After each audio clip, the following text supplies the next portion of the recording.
It used to be an axiom that you could just own bank stocks and not have to worry about any of your investments going south. Now, of course, we've had the hard lessons since August of what can happen when credit goes the wrong way and bank stocks get hurt.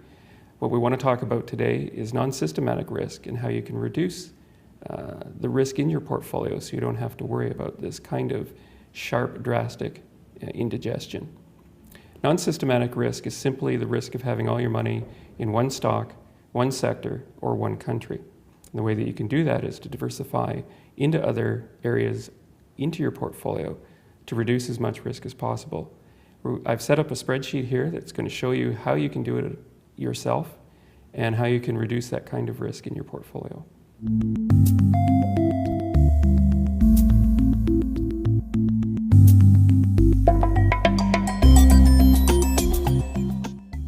There are 5 risks in a stock portfolio that you can manage and control so you don't take on the possibility of taking on too many losses.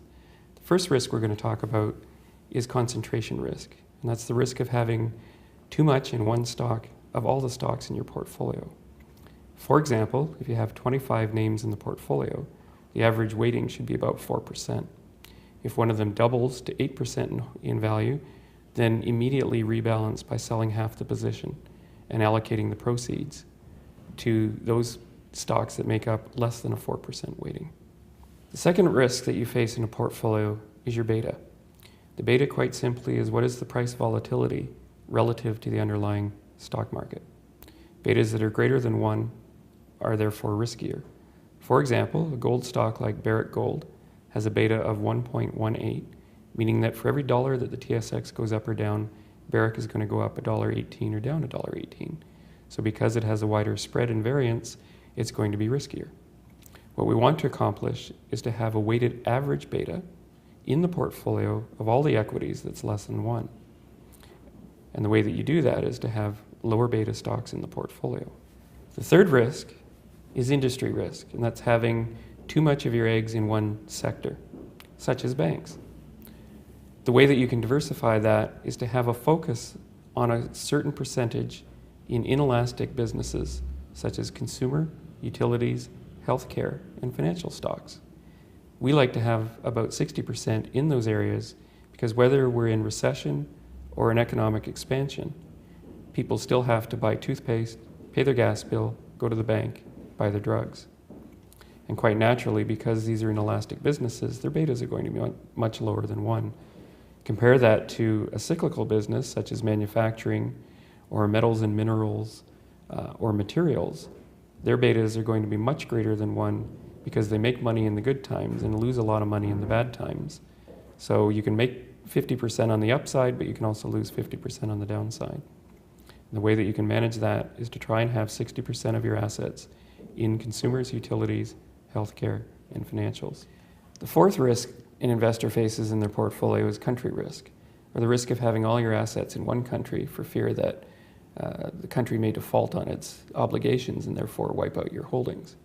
We find that international returns, since they're 12% long-term versus 9% North America, it's important that you have about 50% in international equities to offset that kind of country risk. For Canadian residents, we don't want to have just 2% in Canadian assets. In this example, we've got 24%. But if it was an investor that was outside of Canada, only 2% of the investments would be just in Canada. The last risk is company size risk. The risk that you take on by having large caps, small caps, and mid caps in your portfolio, and what percentage should you have? We like to have between 50 and 60% large caps because those are big mature companies where the GDP growth is the revenue being generated by the company, and they pay consistently rising dividends. And those dividends help protect the downside price movement. But because they're mature companies, we may not get the kind of capital appreciation that we want long term, which is why it's nice to have about 40 to 50% in small and mid cap stocks, where the dividends are smaller because more of the profits are going back into the business for capital growth. So by having 60% in large caps and 40% or 50% in small and mid caps, you get a nice blend of dividend growth and income over time with capital appreciation. So remember, structure And having a plan in place is much more important than trying to invest all your money into the flavor of the day, stock or sector. When you have structure in place, you can make a plan, stick to it, and not have to worry about the day-to-day ups and downs of the market, especially if your bank stocks drop 50%.